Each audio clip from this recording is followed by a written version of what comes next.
Today's video will replace a visit to a psychologist. So be sure to watch to the end and share this invaluable information with people you care about. You may not share with those who you are indifferent to, but be sure to share with those who are important to you, because it will be maximally useful for everyone. Today we're talking about fear. What we need it for, what are its prerequisites, and how to get rid of fear once and for all. Does that work for us? Let's go. My name is Vadim Sanjarov. I am a clinical psychologist, hypnologist, specialist in psychosomatics. I've been helping people for 10 years. In order to recover, maintain good health, experience well-being, and lead a fulfilling life, it is favored to attend a school where I teach people psychosomatics. I have a best-selling book. I've got thousands of students and followers all over the world. Maybe even your neighbors are learning from me. It often happens so. So today we're going to talk about fear. And of course, very often in different illnesses in life, we encounter fear multiple times, both in psychological instances and in general. It is universally agreed that fear is a negative force. It's bad, it's unpleasant, and you want to get rid of it somehow, not to be afraid of anything. Often people write to me, Vadim, I'm so tired of being afraid of this, this, and this. Nothing helps. Please tell me, help me guide how to get out of this fear once and for all. Now I'm telling you. Let's start from the very beginning. The first one. What is fear? Fear is a basic emotion. We have several basic emotions. Anger, resentment, disgust, and so on. And fear is one of the basic emotions. There is the emotion of fear, and then there are feelings. For example, I'm afraid I won't have money, or I'm afraid of being abandoned, or I'm afraid of making a mistake, of failing. So, the emotion is basic, and the feeling is different because every person has a different fear. And it can change.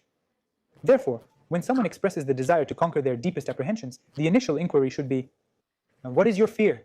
What are you afraid of? The exchange rate of dollars? Or that aliens will come and take you away, or something else? This is very important. Why? Because all of us are afraid of different things. Someone may say, well, all people are afraid of something, and he will be right, but everyone is afraid of different things. For example, I work in psychosomatics, and very often I come across that people are afraid of complications, or afraid of not being cured, or afraid of getting sick. For example, someone is afraid of losing a relationship. Someone is afraid of being thought of badly. So it's very important to delineate what you're afraid of. So first of all, think about the fear right now that you're worried about. That's bothering you. Secondly, specifically, what are you afraid of? And very often it is even difficult for a person to answer this question because he does not even ask himself this question. I'm afraid and I'm just afraid. So how can we amplify that? So feel the fear in your body. All emotions, all feelings live in the body. It's the head, it's the chest, it's the stomach, it's the legs, it's the arms. Where does your fear live? Give some form to this fear. It is a funnel, it is a stone, it is some thorn. What is it? And this is the fear of what? Next step. You and I have worked out that everyone has some kind of fear. But what is the meaning of fear? Fear actually has a survival function.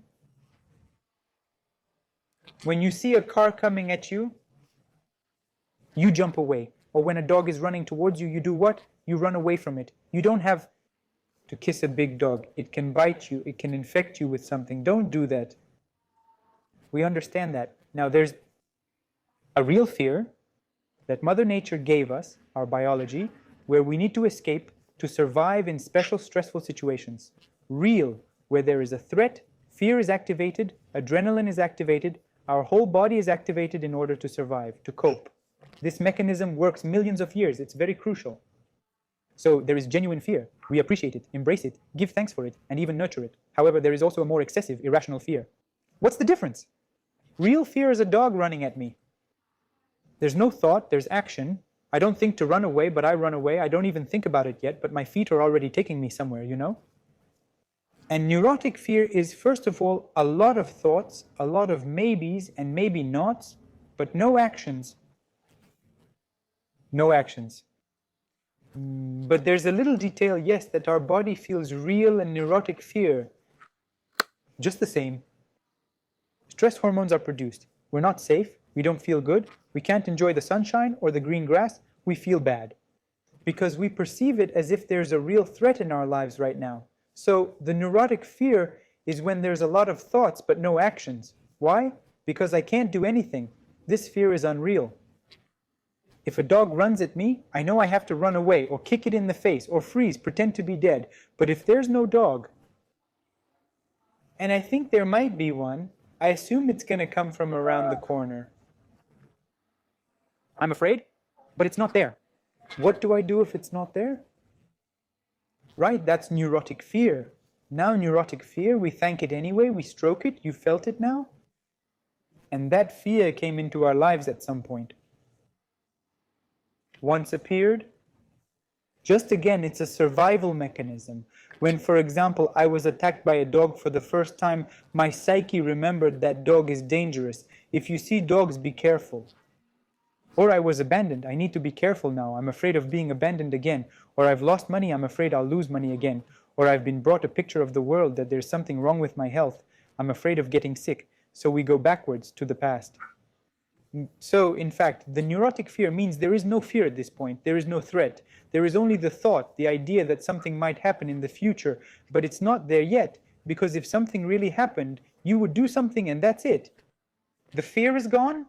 So we need to recollect when was the first time in your life that you felt that fear. Depending on what you're experiencing, when you were cheated on, when you were abandoned, when you were told you were sick, when you were 1, 2, 3, 4, right? I mean, we're looking for that fear. And that's where that fear was recorded, because there wasn't enough information. I'll give you an example. For example, I was abandoned, and now I'm afraid of being abandoned. We have to go back to that situation in our mind and relive it. Okay, I've been abandoned, I feel bad, I feel uncomfortable, and ask yourself, why was I abandoned? Why? But the answer is obvious.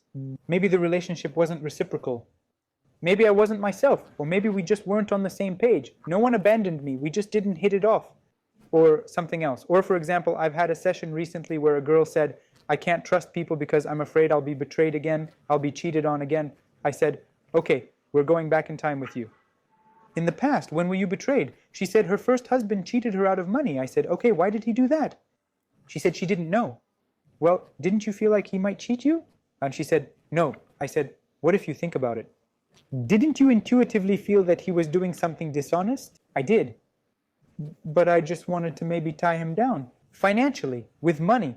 Okay? Let him cheat me on a little, but at least he's with me, because what's inside? Self-depreciation, no value, no love. We always know everything. That is the first moment she really knew that he cheated her on, but allowed it to happen for some reasons of her own. Or she really didn't know, but was stupid. So we take that information, it needs to be transposed into today's moment. And that's why the psyche, that is, by creating fear, the psyche is telling you, I don't want this to happen again. And often, the person is just going around in circles. And we need to show the psyche, okay, what steps do I need to take in the present and in the future to make sure that it doesn't happen again? Let's take this girl, for example. With the condition that she's been cheated, accordingly, what should she do in the future? Keep feelings out of financial matters. If you're doing business with someone or something else, be cool-headed. Don't try to boost your self-esteem through money. If you feel that something is wrong, talk to them, hire lawyers, do something about it. Be an adequate human being. Second, take a financial literacy class. Learn how to make sure you don't get scammed. That's it. When we show that to our psyche, that's when we're calm. And if all of a sudden I get a fear that something might happen, I say, okay, stop. When did it take place? I need to do exactly the opposite. But for example, if I've been abandoned, I go back to that situation. I analyze why I was abandoned. Yes, because we may not have loved each other. Maybe it was because I wasn't being authentic. Therefore, what am I required to do? I should search for someone in the forthcoming timescale with whom I can truly be myself. My values will resonate. Or I need to be in a relationship with myself, valuing, honoring myself. Then no one will ever want to end a relationship with you, you know? Exactly the opposite. So any situation is our point of growth, but we need to write down these steps, write down this state. If, for example, you have the fear that you might get sick, you are required to return to that state. Who informed you that you were susceptible to illness? I suppose it was a specialist. Why did they say so? I don't know. And what if he was wrong? But what if you are studying psychosomatics now, you realize that everything about health is completely different? I mean, it was just doctor's thought. He could have told you that you were going to be fine, but he said it was bad. And if you look at the situation that was going on in your life, I always bring people back before the first symptoms, and it's always a mess there. 1, 2, 3, 4. Those having problems with their intestines, couldn't digest something, having eye problems, didn't want to see something, people having spine issues, couldn't cope with something. So specifically, what was going on in life? And then the person realizes that in order for me not to get sick, I need to be in touch with my feelings. I need to be able to remove the isolation. I need to be honest with myself, and that's it.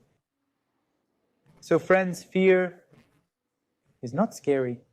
Fear is a good thing. First, you need to understand what kind of fear it is. Second, you have to separate neurotic fear from real fear. Third, you have to understand when that fear arose. And then make a pattern of doing the opposite in your life right now.